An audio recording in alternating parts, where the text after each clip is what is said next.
Vamos falar um pouquinho sobre permutações em conjuntos de números inteiros, né? Então, suponha K um inteiro positivo, né? E supõe que A é o conjunto que vai desde 1 até esse inteiro K. Então, uma bijeção, né, que vai de A em A é o que a gente chama de permutação, né, desse conjunto. Concretamente, o que é que essa aplicação faz, basicamente, é reordenar esse conjunto A. Você pode até escrever numa forma matricial, né? Você tem aqui 1, 2, 3, e você vai até K. Aí, associado a cada um deles, você vai ter o sigma de 1, o sigma de 2, o sigma de 3, e vai até o sigma de K. E quando você faz essa aplicação, você pode levar o sigma de 1 em qualquer elemento que está entre 1 e K. E isso acontece para todos os outros. Então, o que acontece basicamente é uma reordenação do conjunto. Aí a gente define também o que é uma permutação cíclica. Ela age da seguinte forma. Imagina que esse conjunto aqui, A1, A2 até AR, é um subconjunto de A, né? E essa permutação ela é dita cíclica se ela é tal que quando você faz o sigma nesse A1, você vai no A2, você faz o sigma de A2, você vai no A3, aí você vai sempre mudando, né, para o elemento que está do outro lado, né? Você pegou e fez sigma de A1, aí você foi para o A2, você fez sigma do A2, você foi para o A3. Aí você vai até chegar no sigma de AR. Quando você faz o sigma de AR, né, você volta lá para o primeiro, para o A1. Então isso aqui é A1. E além disso, para esse subconjunto aqui, que não precisa ser o A inteiro, né, você vai ter que o sigma ele fixa todos os outros elementos de A. O que é que isso quer dizer? Quer dizer que se, por exemplo, você tiver que... só um exemplo, né? Se você tiver que 1 não pertence a esse conjunto aí, A1, A2 até AR. Né? Ele é um elemento de A, só que ele não está nesse conjunto aqui que a gente fez, que a gente definiu essa permutação cíclica. Isso quer dizer que o sigma de 1 ele vai no próprio 1. É isso que eu quero dizer com sigma fixa todos os outros elementos de A. Isso aqui é apenas um exemplo. Daí, quando você tem uma permutação cíclica em que esse conjunto aqui, né, que forma esse ciclo, né, de retornar até o primeiro elemento, se ele tiver R elementos, como está descrito aqui, então a gente chama isso aqui de R ciclo. Ou então ciclo de comprimento R. Né? Mas geralmente a gente vai utilizar esse nome aqui, R ciclo. Daí é um caso especial, né, quando você tem que esse conjunto é apenas A1, A2, quando ele só tem dois elementos. Nesse caso, né, a gente vai ter que o sigma de A1 é igual a A2 e o sigma de A2 é igual a A1. Daí, isso é chamado, né, de 2 ciclo, conforme essa denominação aqui, né, que a gente fez de R ciclo. Só que nesse caso em que só tem 2, a gente também pode chamar isso de transposição. Daí, dependendo da tua transformação sigma, você pode, dentro de A, ter mais de um conjunto desse tipo aqui, onde a permutação é cíclica, né? Então, você pode ter a noção também de ciclos disjuntos, né? Quando é que os ciclos são disjuntos? Digamos que você tem um ciclo A1 até AR e B1 até BS. Eles são disjuntos se você não tiver elementos comuns nesse e nesse outro, né, nesses dois ciclos. Ou seja, é quando realmente os conjuntos, né, você enxergando como conjuntos, A1 até AR, interseção com B1 até BS, quando eles são disjuntos, né, quando não há elementos em comum. E daí a gente também pode definir o produto de permutações, que nada mais é do que a composição, né? Se você o produto que a gente pode denotar como T, como tal sigma, é a mesma coisa que a composição, tal bola sigma, que vai de A em A, que age da seguinte forma: você primeiro aplica a permutação sigma e em seguida aplica a permutação tal. Aqui só para ficar bem específico, né, você vai ter que o tal deve ser uma permutação que vai de A em A e o sigma também. Então, o produto é a composição. Então, um exemplo, né, supõe que você tem sigma, que vai de 1 até 5, nele mesmo, né, no conjunto que vai de 1 até 5. Isso aqui é 1, 2, 3, 4, 5, subconjunto de números inteiros. E você tem as seguintes definições. Você tem que sigma de 1 vai em 2, sigma de 2 vai em 4, sigma de 3 vai em 5, sigma de 4 vai em 1 e sigma de 5 vai em 3. Então isso é uma bijeção, né? Portanto, isso é uma permutação que você pode, né, representar da seguinte forma, né, em forma de matriz, em que em cima você coloca o conjunto de partida em sua ordem natural, né? Ou seja, 1, 2, 3, 4 e 5. E aqui embaixo você olha a imagem de cada elemento por sigma, né? Ou seja, você olha a reordenação, né, que acontece pela aplicação de sigma.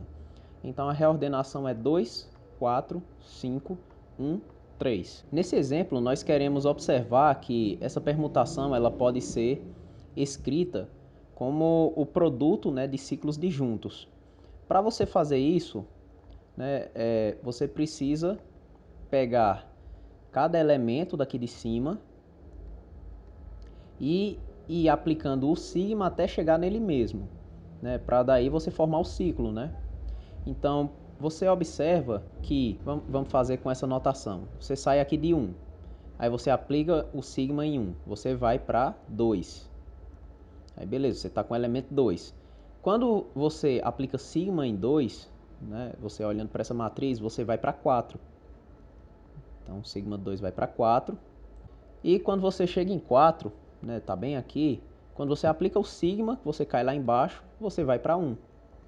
Então aqui, ó, fechou um ciclo. E nesse caso é um ciclo de quantos elementos, né? Isso aqui é um 3 ciclo. Aí daí, se você pegar o 2, né, você pega e em uma hora você chega nele mesmo, né? Se você começar com 2, você vai para 4, aí de 4 você vai para 1 e de 1 você retorna para o 2. Na verdade, se você começar 2 é o mesmo ciclo.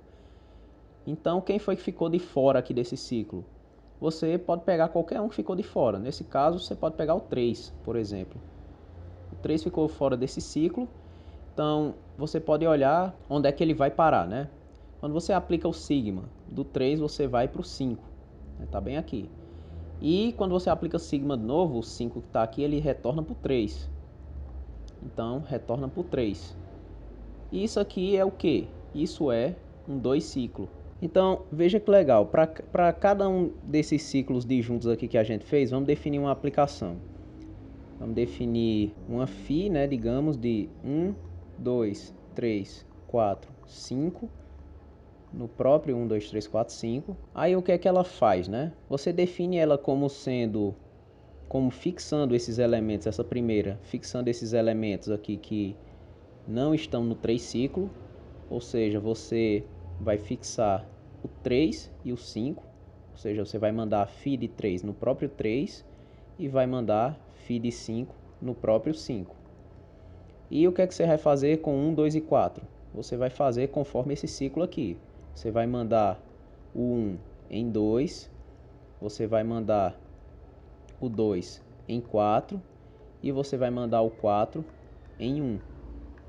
Então, defina essa permutação e defina uma permutação para esse outro ciclo aqui. Digamos uma permutação tal, que vai em 1, 2, 3, 4, 5, em 1, 2, 3, 4, 5. E daí você vai fixar todo mundo que está fora desse 2 ciclo, né? Ou seja, você fixa 1, 2 e 4. Né? Você vai mandar por meio de tal o 1 em 1, você vai mandar o 2 em 2 e você vai mandar o 4 em 4.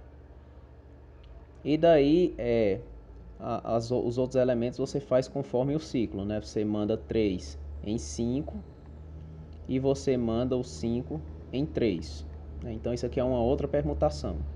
Aí olha que bacana, nós vamos mostrar agora que o sigma é o produto dessas duas permutações, Φ composto com tal. Como o conjunto é pequeno, a gente pode fazer por inspeção direta, né?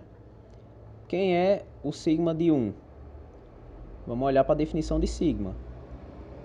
Vai em 2, né? Sigma de 1 deu 2. Agora vamos olhar quem é Φ composto com tal de 1. Bom, tal de 1 é 1.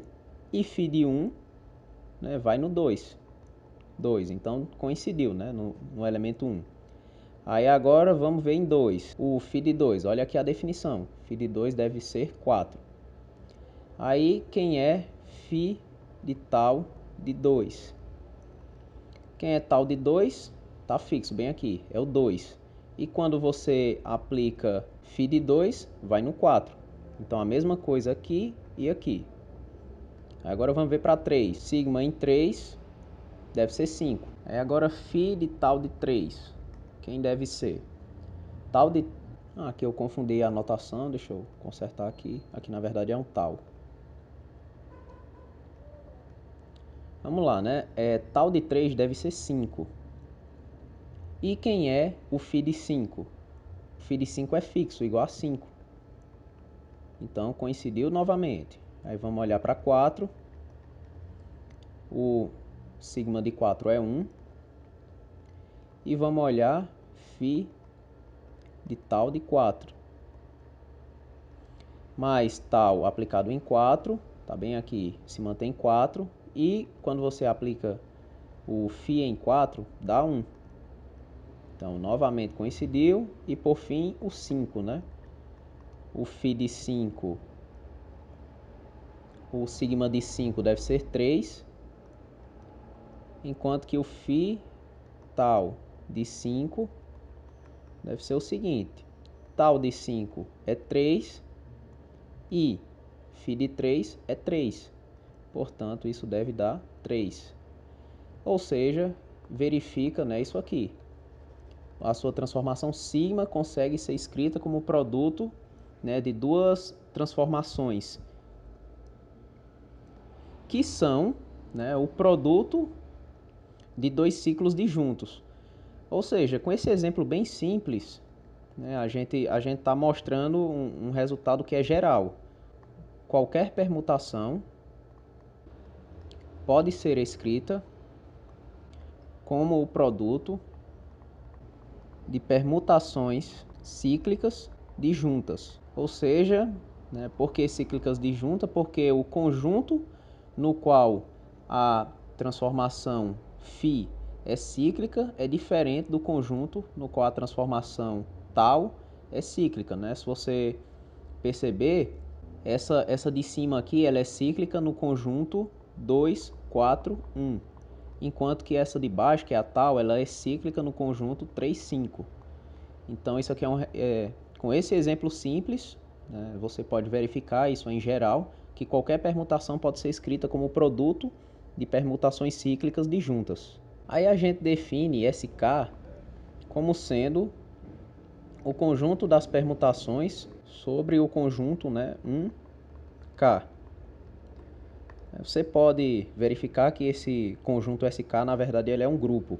Aí a gente define permutação par e ímpar, dependendo se ela for o produto de um número par ou ímpar de transposições. Então ela é par quando ela é produto de número par de transposições, no caso transposições ou dois ciclos, né?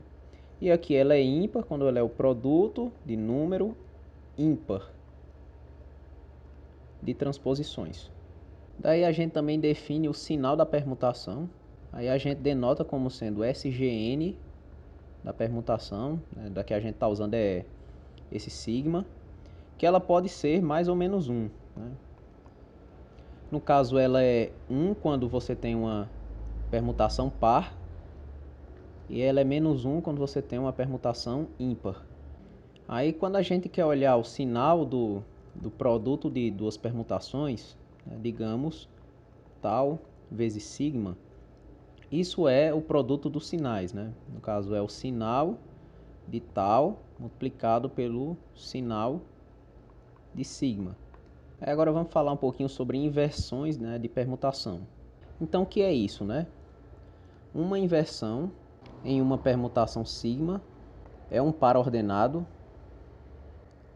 sigma de I, sigma de J, tal que você tem que o J é maior do que I, só que o sigma de I ele é maior do que o sigma de J. Então, como é que a gente veria isso no exemplo? Vamos utilizar a matriz de permutação desse último exemplo aqui. Vamos utilizar essa matriz aqui. Então, vou escrever ela aqui embaixo. Aí você repara o seguinte, que esse 2 aqui é o sigma de 1, esse 4 é o sigma de 2, esse 5 é o sigma de 3, esse 1 aqui é o sigma de 4 e esse 3 aqui é o sigma de 5.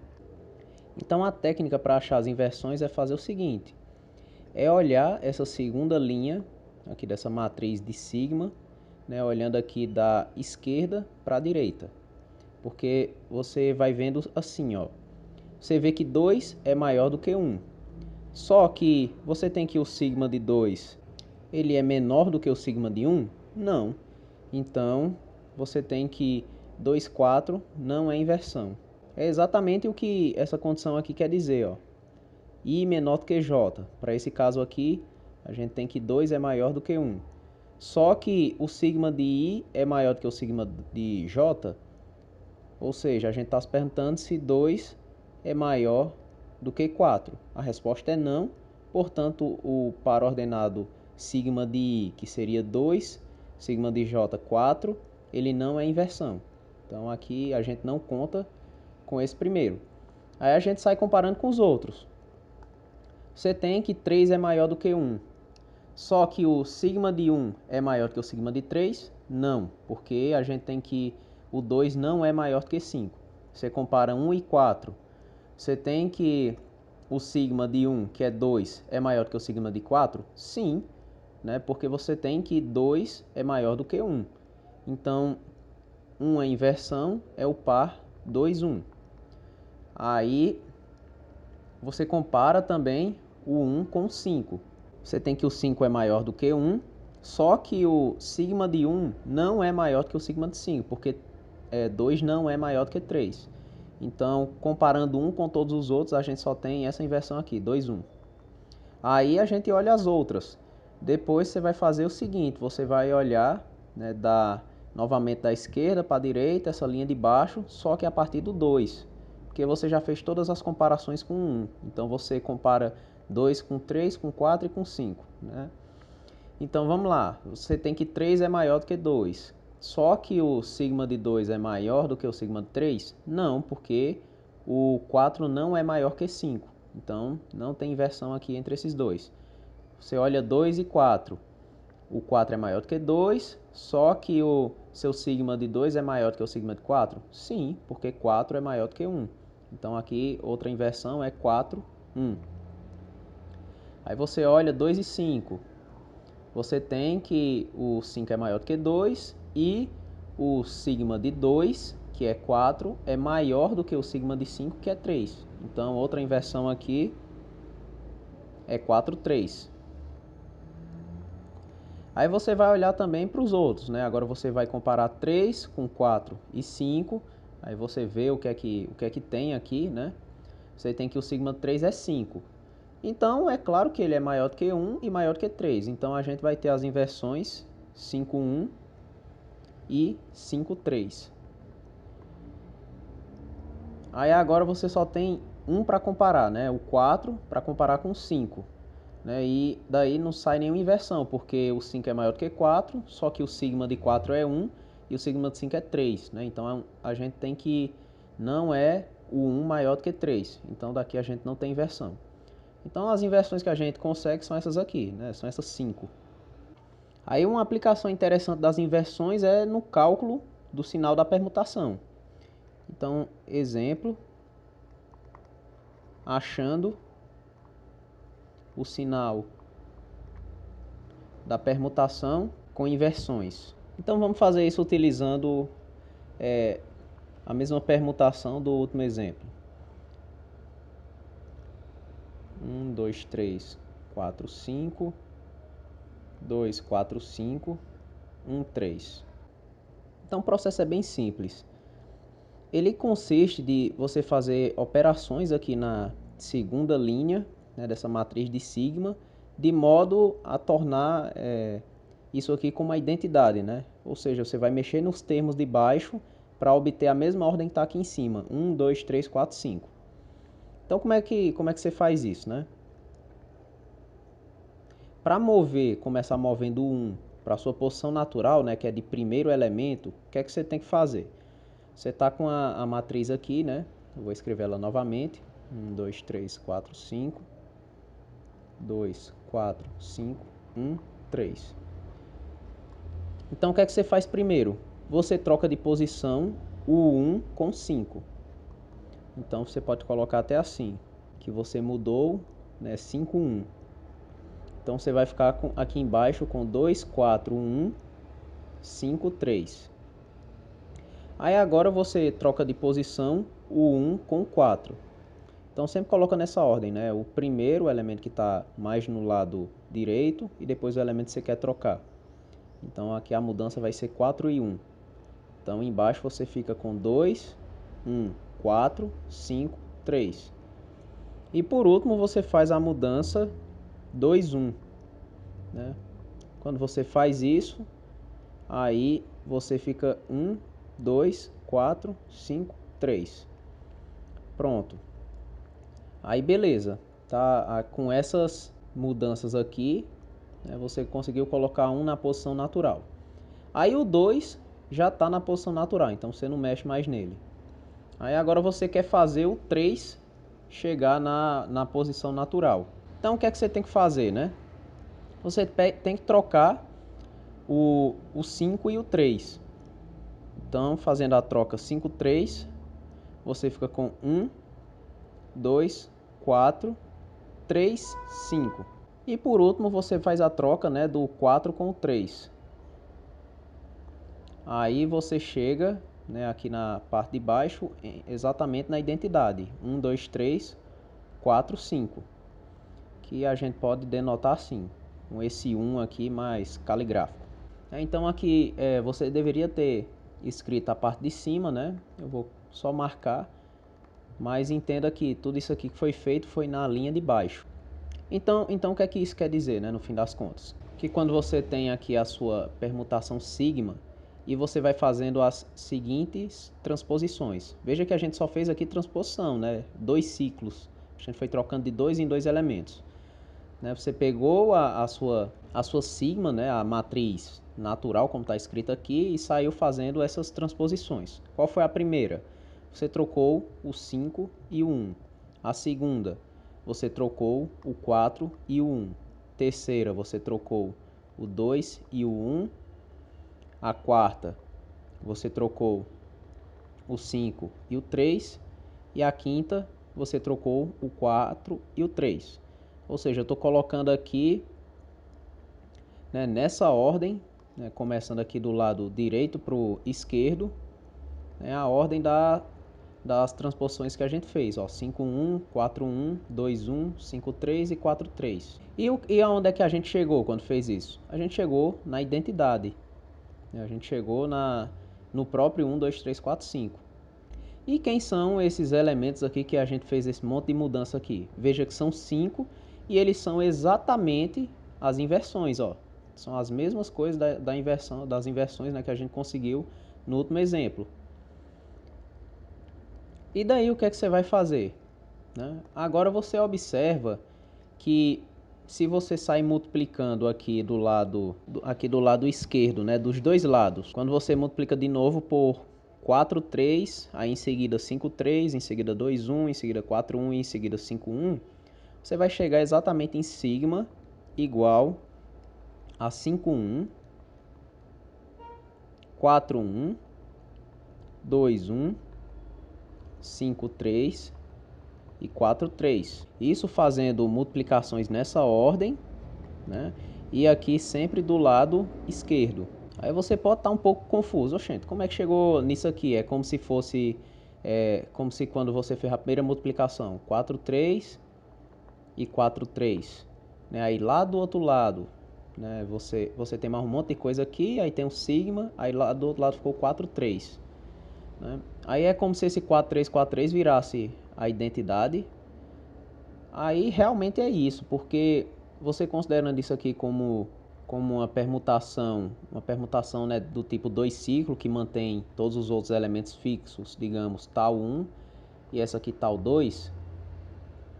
Então esse produto é exatamente a identidade, né? Porque estando todos os outros elementos fixos, né, ou seja, eu estou dizendo que tanto para tal 1 quanto para tal 2, que eu vou até colocar assim, para tal i, ele está fixando o 1, ele manda em 1, ele manda o 2 em 2, ele manda o 3, deixa eu colocar assim, tal i,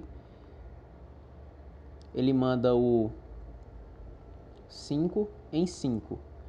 Daí quando você faz o produto delas duas, né, o que é que tal 1 faz? Ela manda o 3 lá no 4 e manda o 4 em 3.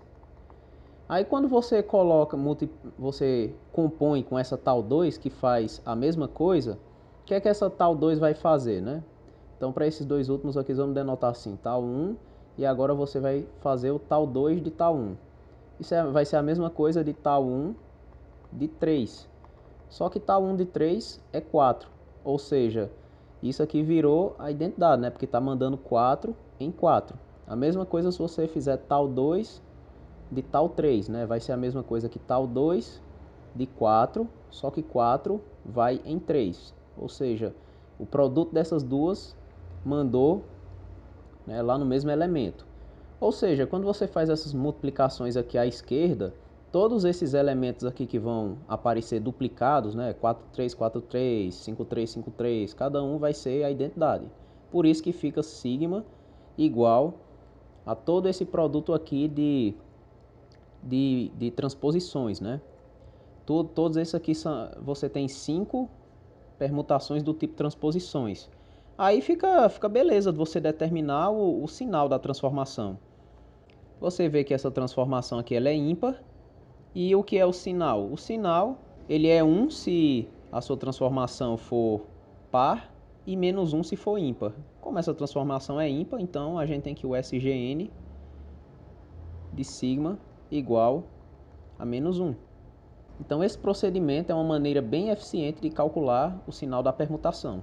E como essa decomposição que a gente conseguiu aqui foi exatamente o produto né, de todas as inversões, né, que a gente tinha conseguido por esse exemplo, a gente pode se perguntar se isso ocorre sempre.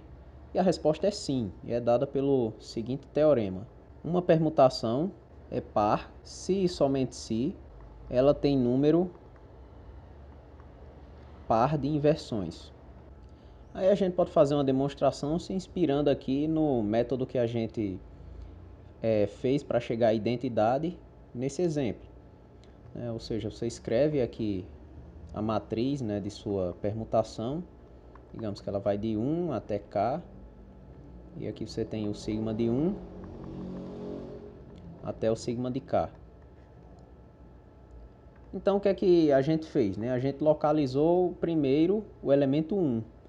Então vai existir algum i, né, de modo que sigma de i é igual a 1, ele está aqui pelo meio, e daí você vai mover ele, né, fazendo várias transposições, né? Você vai mover fazendo as seguintes transposições. Por exemplo, só olhando para essa linha de baixo, né, a de cima eu não vou copiar.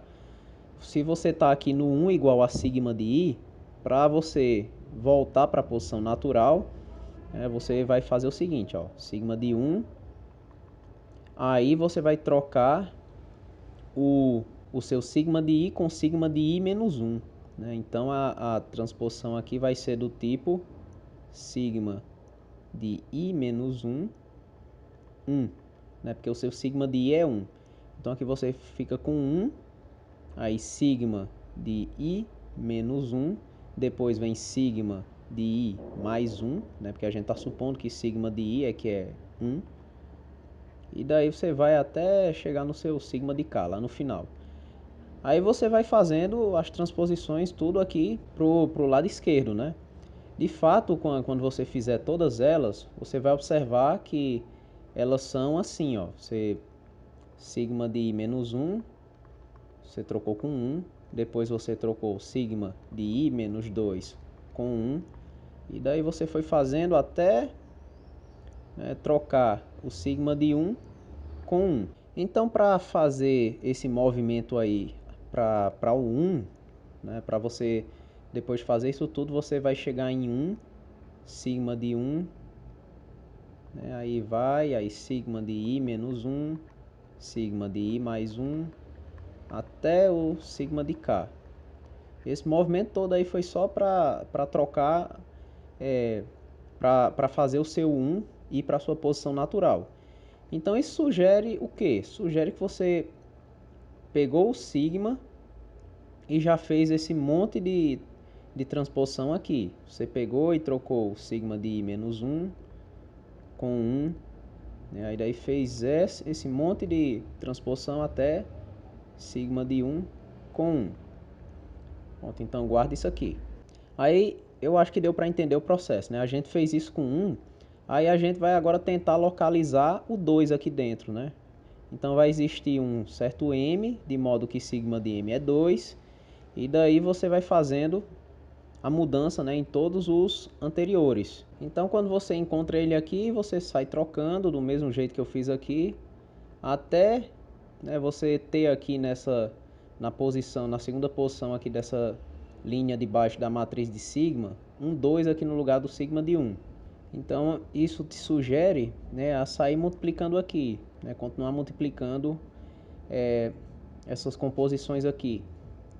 Você vai ter agora sigma de m menos 1, você troca por 2. Aí a mesma coisa que vai acontecendo aqui, né? Até você trocar sigma de 2 com 2. E isso vai acontecer para todos os outros, né? Você fez para 2, então você vai fazer até K. Quando você fizer isso aqui, vai ter uma quantidade enorme, né, de transposições.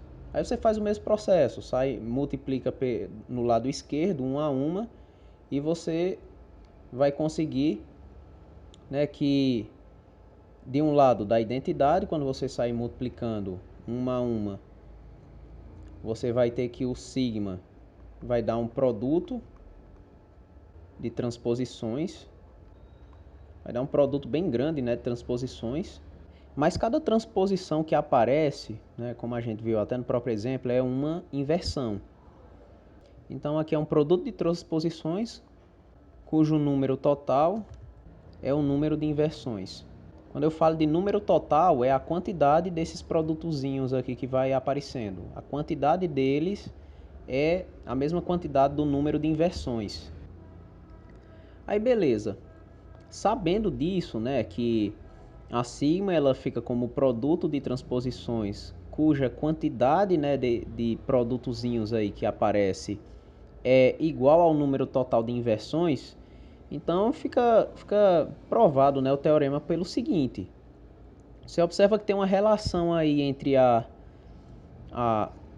sua permutação ser par e ser ímpar de acordo com o número de inversões ser par ou ser ímpar, né? Porque com essa conta daqui de cima, você fez sigma, né, ficar na forma, né, de um monte de transposições.